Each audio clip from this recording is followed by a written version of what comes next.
Okay, so we're talking about polynomial and rational inequalities. So we're looking at functions that are greater than 0, less than 0, less than or equal to 0, less than 0, greater than 0, less than or equal to 0, and greater than or equal to 0. So solving a polynomial inequality, the first thing we'll do is make sure everything's on one side or the other. And then we'll solve it for x equal to 0. We're going to locate some boundary points. We're going to choose test values. And we'll write the solution in interval notation. And then we're going to figure out whether it's correct or not. All right, so let's get to our first example. So example 1 will be 2x squared plus x is greater than 15. So the first thing we have to do is make sure that it's all on one side or the other. So I'm going to move that 15 over. So 2x squared plus x minus 15 is equal to 0. Greater than 0. We're going to get to equal to here in a second. So you have to start out with that. Once you have that, we're going to set it equal to 0. So 2x squared plus x minus 15 equals 0. So this would be step 1. This is going to be step 2. So I'm hoping that you know how to factor, but I will walk you through the factoring process once again. But you need to know how to factor. So a times c, trying to get you to b. So 2 times negative 15 is negative 30. And b is a positive 1. All right, so factors of 30, I'm going to start with 1 and 30. Since my b is positive, I need this to be positive, so this will be negative, because a negative 1 times positive 30 will get me negative 30. When I add them, I get 29. Not the number I'm looking for, but it is the right sign. So negative 2 times 15 gets me negative 30. When I add them, I get 13. Negative 3 times 10 gets me 30. When I add them, I get 7. Getting closer. 30 does not divide by 4, but it divides by 5. So negative 5 times 6 gets me negative 30. When I add them, I get to 1. That's what I'm looking for. So that means I'm going to take my 1x and rewrite it as negative 5x and 6x. So 2x squared minus 5x plus 6x minus 15 equals 0. You now have 4 terms. Split them in half. Over here, I can factor out an x, and I end up with 2x minus 5. Bring down my plus sign between 6x and negative 15. I can factor out a 3 and get 2x minus 5. I know I did it right if what's in the parentheses match. That now becomes my greatest common factor between the two parts. And I'll group together the x plus 3. Set each part equal to 0. And I end up with 2x is equal to 5, divide by 2. X equals 5 halves, and here x will equal negative 3. So I need to find those. This would be like if you were looking for intercepts or something, but we're looking for the boundary points on our intervals. So that's what you're going to do. The next step would be to locate the boundary points.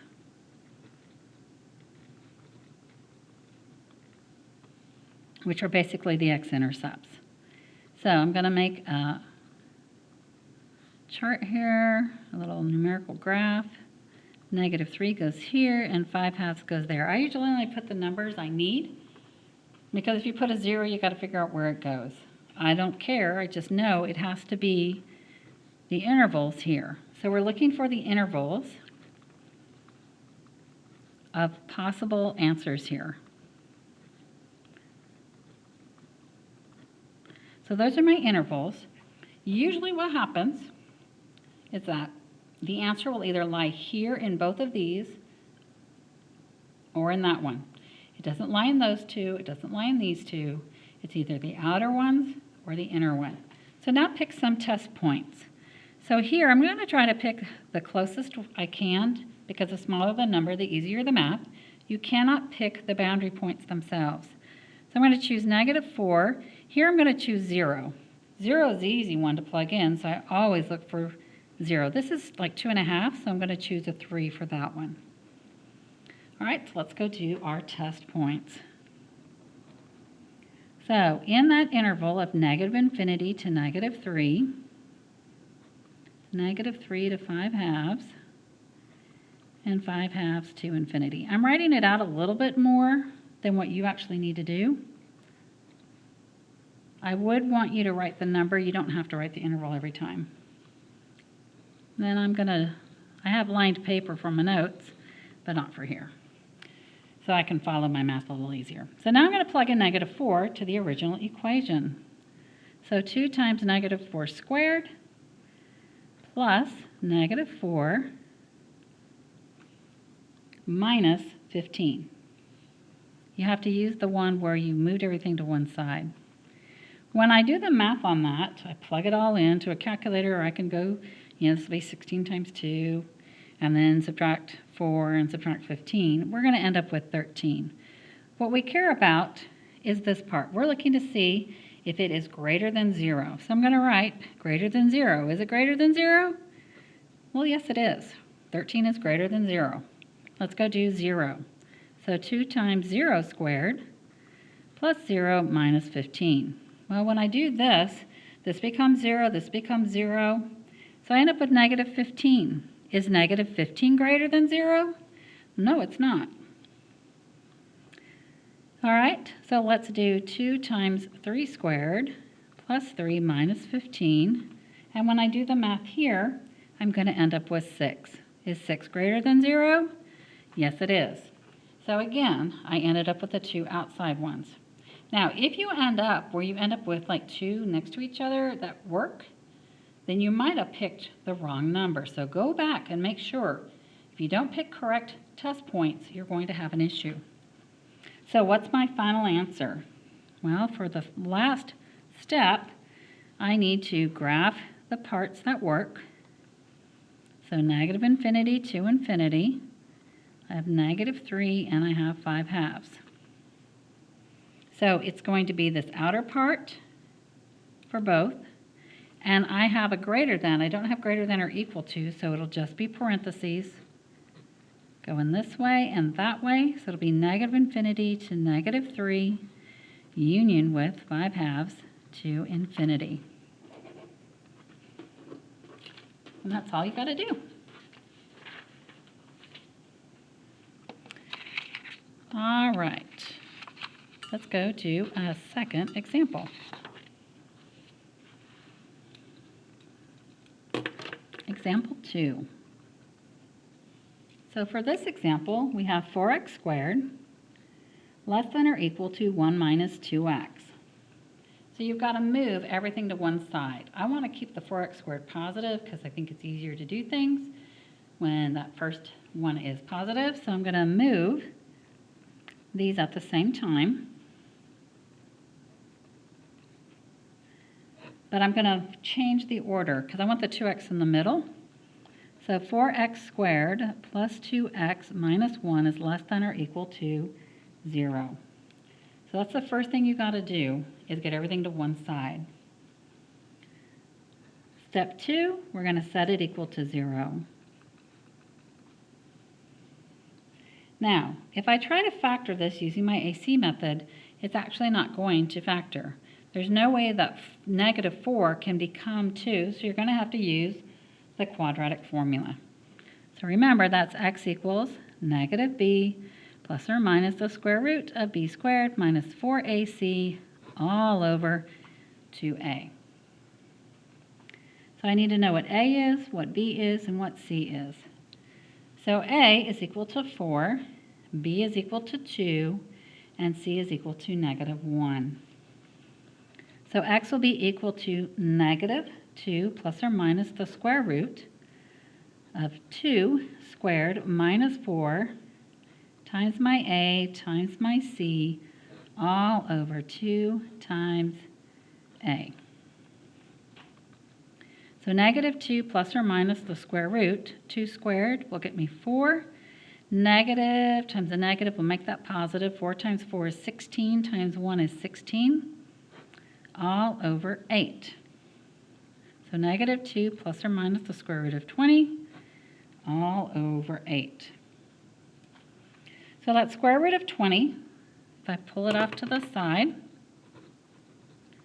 that becomes 2 times 10, 2 times 5. Looking for a group of 2 of the same number. 2 times 2 times 5. There's a group of 2. So 2 square roots of 5. So this equals negative 2 plus or minus 2 square roots of 5 over 8. They all can reduce by 2. So 2 times negative 1 plus or minus the square root of 5 all over 8. That'll become 4 in the bottom. We get negative 1 plus or minus the square root of 5 over 4. Now, that's the exact answer, but I actually need to know what each part is. Remember, this means you have two numbers. We have negative 1 plus the square root of 5 and negative 1 minus the square root of 5 over 4. So this one will become about 0.3, and this one will become approximately negative 0.8. And you need to know that so you know what numbers to choose. I don't know what that number equals, and I need to because I have to pick boundary points on either side. All right, so let's go to step 3, my boundary points. All right, so I have negative infinity, and I have that this one's going to be the negative, so negative 1 minus the square root of 5 over 4, negative 1 plus the square root of 5 over 4, and infinity. And I've got 3 boundaries possible here. So I've got negative, or intervals, negative infinity to negative 1 minus the square root of 5 over 4, negative 1 minus the square root of 5 over 4 to negative 1 plus the square root of 5 over 4. And then I have negative 1 plus the square root of 5 over 4 to infinity. So now I need to choose some points. So this is between negative infinity and negative 0.8. So I'm going to choose negative 1. This one's between negative 0.8 and 0.3, so I'm going to choose 0. And this one is 0.3 to infinity, so I'm going to choose 1. So without knowing what those actually look like in a decimal answer, I would not know what numbers to choose. All right, so this time I'm not going to write the intervals again. I'm just going to write the numbers. So negative 1, 0, and 1.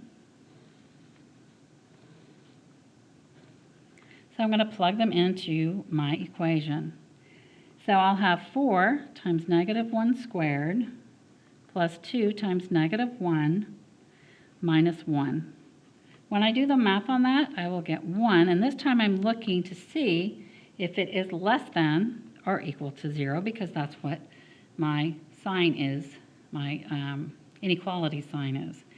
Is 1 less than or equal to 0? Well, no, it's not. All right, so 4 times 0 squared plus 2 times 0 minus 1. Well, that's going to get me negative 1. Less than or equal to 0? Yes, it is. So 4 times 1 squared plus 2 times 1 minus 1. That ends up being 5. 5 less than or equal to 0? No, it's not. So when I'm looking at my answers, I have negative infinity to infinity, and I have negative 1 minus the square root of 5 over 4 and negative 1 plus the square root of 5 over 4. It falls in the middle, but because we have the inequality with the equal part, that means we're going to get brackets. So it will be bracket negative 1 minus the square root of 5 over 4 to negative 1 plus the square root of 5 over 4 with a bracket. And you must use those exact answers when you're writing your final answer and not the decimal approximations. All right, so we have one more example we're going to look at. They're all about the same. They just look a little bit differently. So example 3, we are given 3x plus 3 over 2x plus 4 greater than 0. So this time, to find those boundary points, we're going to look at it a little differently. We're going to look at still the x-intercept, and we're also going to look at what makes our denominator have an issue, the domain part of it. So to find the x-intercept, we know that if we multiply both sides by that 2x plus 4, then it goes away. So we're really looking at the numerator, which would be your x-intercept. So we're looking at taking the numerator, the 3x plus 3, setting it equal to 0. So we get 3x is equal to 3, equal to negative 3. Divide by 3, and x will equal negative 1. And then we'll take the numerator and set it equal to 0. So 2x equals negative 4. Divide by 2, x will equal negative 2. So that's where we will have like an x-intercept and where we will have an issue as far as the domain goes. So doing our boundary points, we are looking at negative infinity to infinity, negative 1, negative 1, negative 2. And our intervals will look like this. These are way easier numbers than the last one we had. So we'll have negative infinity to negative 2, negative 2 to negative 1, negative 1 to infinity. All right. So between negative infinity and negative 2, we will choose negative 3. Between negative 2 and negative 1, we're going to have to choose like negative 1.5. So negative 1.5. And negative 1 to positive infinity, there's our 0. So let's do some test points. So we've got negative 3, negative 1.5, and 0. So as we plug this in, we'll get 3 times negative 3 plus 3, all over 2 times negative 3 plus 4. When we do the math on that, we're going to end up with a 3. What we care about is that it's positive. It's greater than 0, which is true. For this one, we'd plug in 3 at negative 1.5 plus 3. And 2 times negative 1.5 plus 4. This will end up being negative 1.5. Is that greater than 0? No, it's not. And then this would be 3 times 0 plus 3 over 2 times 0 plus 4, which will end up being 3/4. Again, that's a positive number, so we know it's greater than 0, and so that one will work. So when we're looking at our answer, we're looking at negative infinity to infinity, negative 2, negative 1. It's just a greater than, it's not an equal to, and it is the outer parts. So it'll be like this for the graph. Negative infinity to negative 2 union with negative 1 to infinity. And that would be your final answer.